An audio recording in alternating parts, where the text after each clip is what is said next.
Olá, estamos aqui para mais uma semana de leitura. Estamos lendo atualmente o livro Gaia, do autor Leandro Motin.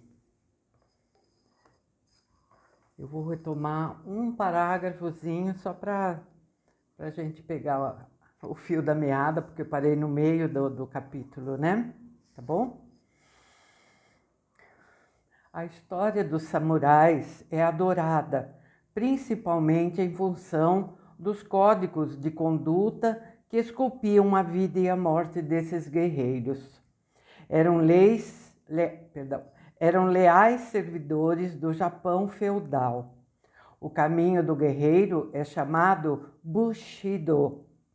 Acredito que na beleza dessas histórias japonesas podemos ver refletido dentro de nós o nosso guerreiro ou a nossa guerreira interior. As 7 virtudes do Bushido são as seguintes: integridade, respeito, coragem, honra, compaixão, honestidade e lealdade. Mostrei inclusive para vocês os kanjis que representam cada uma dessas virtudes. Continuando então, muitos samurais também praticaram o Zen para atenuarem suas existências violentas e mantiveram-se fiéis a um código de honra e de virtudes morais até a morte. É interessante notar que, apesar de guerreiros, também escreviam poemas, pintavam quadros e valorizavam a paz. Ainda em Kyoto, à beira do rio Kamu, vi uma senhora de bengala passeando lentamente. De tempo em tempo, ela parava para olhar os raios de sol acariciarem as cerejeiras em flor. Quando passou perto de mim, vi que sua mão tateou a mochila pendurada às suas costas para tentar abrir o zíper lateral. Tentei ajudá-la, mas ela foi mais rápida e puxou 2 barras de cereal. Presenteou-me com uma delas. Fiquei olhando para aquela senhora. Ela tirou o chapéu de pano da cabeça e, com um sorriso, se curvou à minha frente. Fui, por diversas vezes, ajudado no Japão sem ter o que dar em troca. Em resumo, o contato com o povo japonês me mostrou uma atitude social muito humana e bonita. O todo é considerado vital. E um estrangeiro pisando em solo japonês passa a ser tratado como parte do todo. Lembro ainda quando estava na estação central de Tóquio e precisava tomar o trem dali para o aeroporto. Era um mar de gente circulando e eu precisava encontrar alguém que falasse um pouco de inglês. Perguntei a 2 mulheres uniformizadas, que provavelmente estavam indo para o trabalho, onde era a estação e se dava tempo para o embarque. Você tem voo internacional neste horário? Uma delas me perguntou para se certificar do que eu havia dito. Sim, respondi. Oh, responderam. Uma delas com os olhos arregalados e a mão na boca. Informaram-me que eu deveria trocar com urgência a passagem para um trem expresso que segue direto para o aeroporto. Naquela altura, como estava de saída do Japão, já não guardava mais nenhum ien, o dinheiro japonês. Na enorme e movimentada estação central de Tóquio, deveria encontrar uma casa de câmbio, trocar dinheiro, depois comprar novo bilhete e ainda descobrir onde se localizava a estação de embarque e me deslocar para lá. Uma delas disse alguma coisa para a outra e passou a me acompanhar em todas as etapas, até finalmente eu embarcar no trem. A moça fez tudo com tranquilidade e com um sorriso no rosto. Parte-se do princípio de que, para o indivíduo estar bem, a sociedade deve estar bem. Dessa forma, é mais provável que as pessoas se ajudem mutuamente quando vivem isso como uma verdade. A abordagem tolerante e bondosa com o próximo e o respeito ao todo parecem explicar como um país se recuperou tão rápido da tragédia devastadora da Segunda Guerra Mundial. O período em que passei no Japão foi uma experiência maravilhosa em que aprendi muito.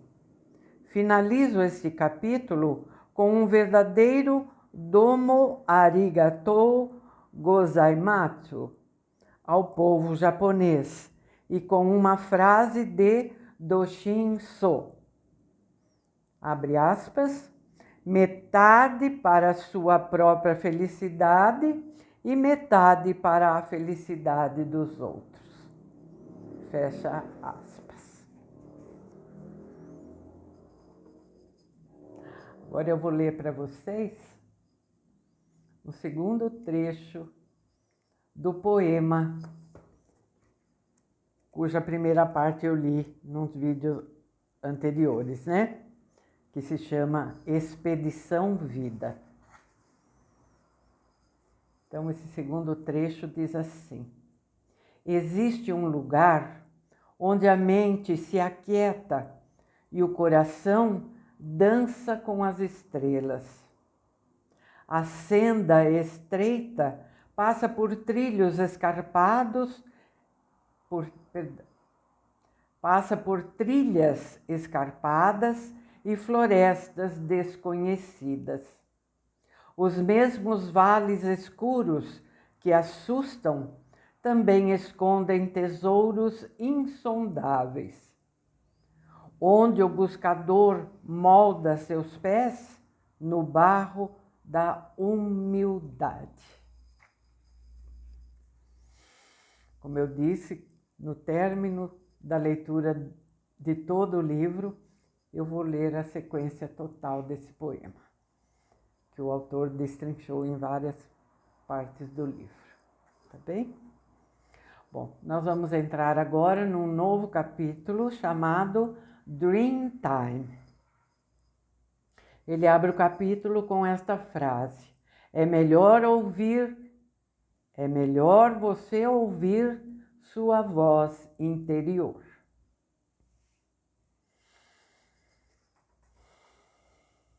A Austrália é uma natureza fabulosa e exibe um contraste geográfico entre a belíssima costa que circunda todo o território e o Outback na porção central.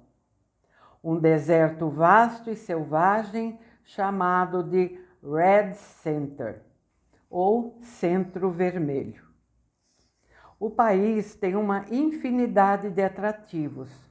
Todavia, meu fascínio era conhecer a intrigante tradição dos aborígenes australianos, os primeiros habitantes daquela terra. E, sobretudo, desvendar um de seus grandes mistérios, o significado de Dreamtime.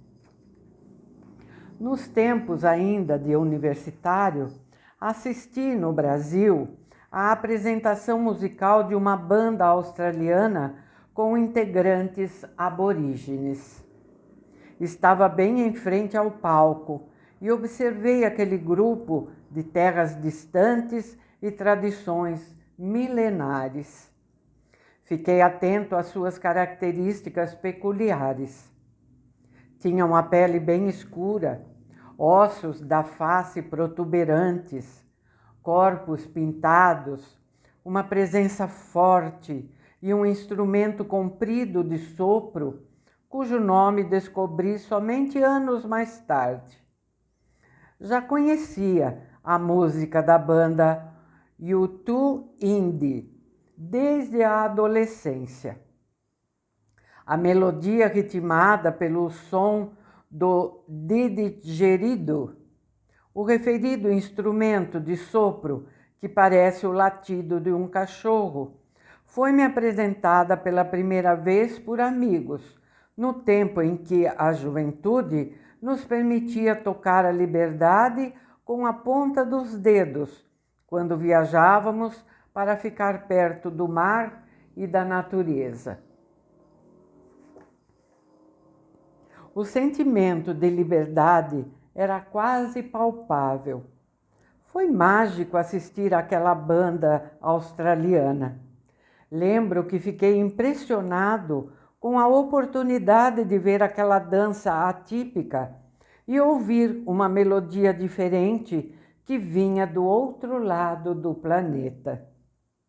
A música conduzia a uma viagem no tempo e no espaço e lembrava-me também das enigmáticas letras que falavam de uma conexão sagrada com a Mãe Terra e que nos convidavam a escutar nossa voz tribal, nossa voz interior, a não ter medo e lutar por nossos direitos. Aqui ele coloca então um trecho da letra da música, né, que ele menciona. Ele coloca em inglês e em português. Eu vou ler só em português, tá bom? É melhor você se levantar e lutar por seus direitos. Não tenha medo do movimento que você faz. É melhor ouvir a sua voz tribal. É melhor ouvir a sua voz tribal. Sentia que existia um segredo misterioso e importante na cultura aborígene, e aquela viagem era a chance de desvendá-lo. Os aborígenes têm uma das histórias culturais registradas, de maneira contínua, mais antigas da humanidade. Assim como outras culturas fortemente ligadas à natureza, eles têm uma visão peculiar da vida e alguns de seus segredos estão ligados ao respeito à Mãe Terra. Depois da sangrenta colonização do continente australiano pelos ingleses e do grande mosaico criado dentro de suas próprias tradições aborígenes, eu sabia que não seria fácil encontrá-los e visitá-los em sua forma pura, no seu habitat natural, in the bush, ou seja, no mato, bosque ou floresta, que é a expressão utilizada em inglês. Glenn, o descendente de aborígene que encontrei no Japão, já adiantava que não seria fácil. Você está procurando por algo mais real, disse ele, captando minha vontade e entendendo que eu não ficaria satisfeito se apenas conhecesse a cultura de uma maneira turística. Mesmo sabendo das dificuldades, eu estava determinado a buscar pistas do Dreamtime, por meio de livros, arte, música e no contato direto com as pessoas que guardam uma história misteriosa, rica e milenar por trás dos grandes olhos negros. Vai para Darwin ou Cairns, deve ser assim, não sei. Glenn sugeriu. E Uluru? Perguntei. Uluru também. Cheguei à Austrália faminto por comida ocidental. Tinha enfrentado dificuldades para adaptar o organismo à gastronomia japonesa. Acostumar-me, por exemplo, com arroz e vegetais no café da manhã foi realmente muito difícil. Todavia, o choque na Austrália foi diferente. Ao entrar num supermercado em Sydney, percebi que o custo de vida australiano é tão elevado que até mesmo os europeus que conheci no albergue, com seu forte euro, estavam surpresos. Tive que tomar uma decisão drástica para manter a organização financeira da viagem. Pernoitar em albergues, dividindo o quarto com mais pessoas, e cozinhar minha própria comida no refeitório. Já tinha boa experiência como mochileiro e estava certo de que as vivências anteriores iriam servir como um importante apoio para enfrentar os desafios de uma viagem mais longa, assim também como para permanecer bem psicologicamente.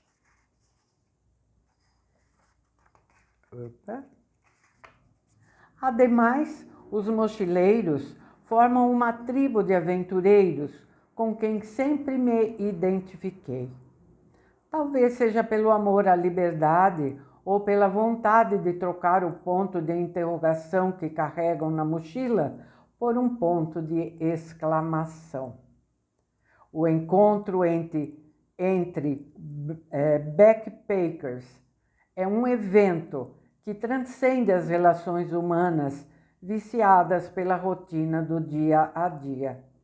É um encontro de almas em estado de curiosidade saudável e alegre, uma celebração da vida e do espírito de busca por algo que o intelecto não sabe dizer o que é. A economia com a hospedagem e com a alimentação permitiu o primeiro investimento na direção do objetivo, a compra de um livro. Entrei em uma livraria de Sydney e perguntei à vendedora a respeito do livro intitulado Aboriginal Myths, Tales of Dreamtime. Perdão se a pronúncia não é correta. Escrito por A.W. Reid. Esse livro vende bem, ela disse. Essa informação, obviamente, não é a mais apropriada para se escolher um livro, mas a forma com que ela falou não parecia forçar a compra. Além disso, estava me sentindo atraído pelo livro. Dirigi-me até o caixa para realizar o pagamento. Coloquei as primeiras pistas do Dreamtime em forma de letras na mochila e saí. Caminhando pela cidade, foi possível confirmar que todas as grandes cidades do planeta são muito parecidas. Comidas parecidas, lojas parecidas, pensamentos parecidos, comportamentos parecidos. Quando se busca algo diferente, o segredo é ir para o interior, ou seja, sair dos grandes centros. Isso não tira a beleza de Sydney. No entanto, a estada na cidade foi limitada a 4 dias. Durante meus passeios pela cidade, foi possível ver a arte aborígene espalhada pelas vitrines das lojas. São realmente bonitas e únicas em termos de arte. Em geral, vêem-se as pinturas coloridas dos totens, símbolos sagrados e espirituais, como, por exemplo, os animais. As pinturas, muitas vezes, seguem uma técnica de tocar a tela com a ponta do pincel repetidas vezes, até produzir linhas e formas com uma afinidade de pequenos pontos coloridos. Infinidade de pequenos pontos coloridos. Semanas mais tarde, tive a oportunidade de ver uma mulher aborígene pintando. Eu observava o movimento de sua mão enrugada e de cor bem escura. Ela era bastante obesa e vestia um vestido simples, colorido. Tinha a expressão física forte dos aborígenes. Estava sentada no chão com a tela repousada entre as pernas. Segurava o pincel na vertical e tocava a tela inúmeras vezes. Sua postura era de quem estava num estado absorto e, ao mesmo tempo, tranquilo, de completa imersão, uma espécie de fluxo artístico. Para mim, aquela mulher era a Mona Lisa aborígene. De certa forma, percebia algo além das formas nela.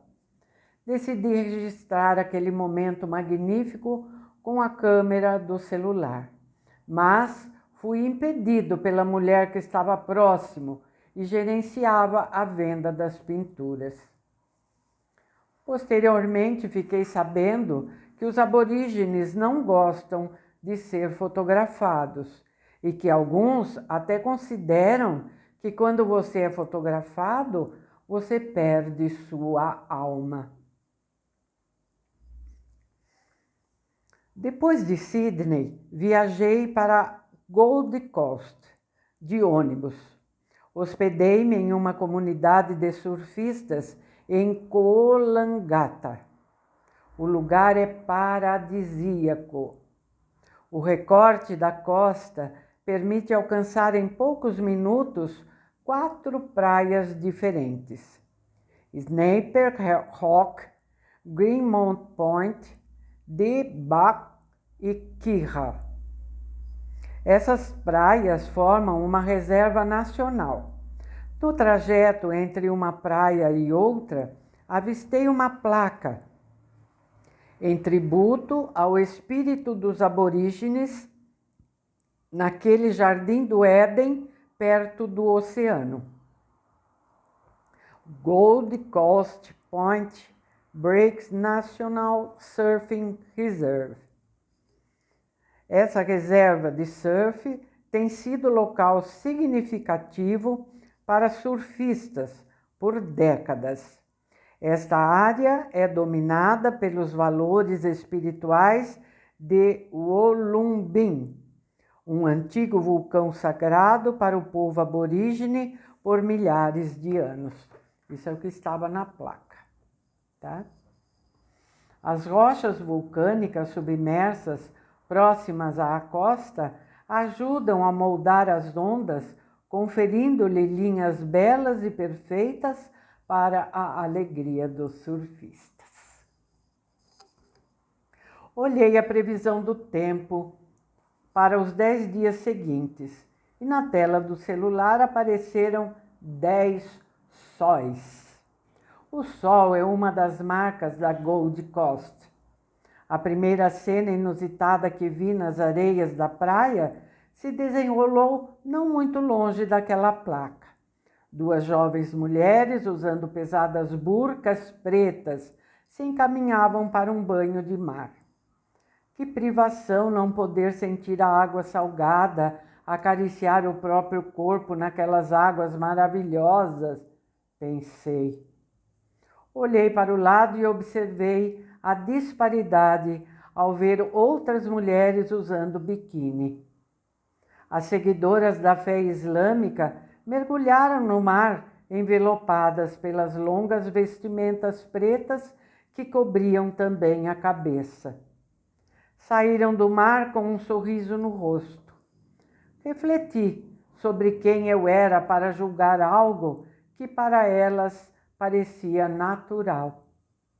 Percebi que aquela era uma oportunidade para desenvolver o respeito às diferentes culturas e crenças humanas. De certa forma, tal reflexão me transportava para um ponto além dos conceitos de certo e errado.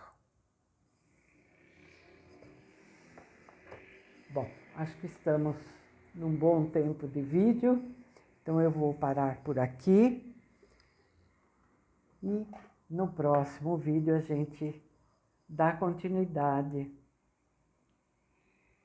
a este capítulo do Leandro Maltin na Austrália. Tá bem? Então, até lá, muito obrigado pela companhia. Peço que não esqueçam do like. Por favor, se possível, deixem um comentário para eu saber se vocês estão gostando da leitura.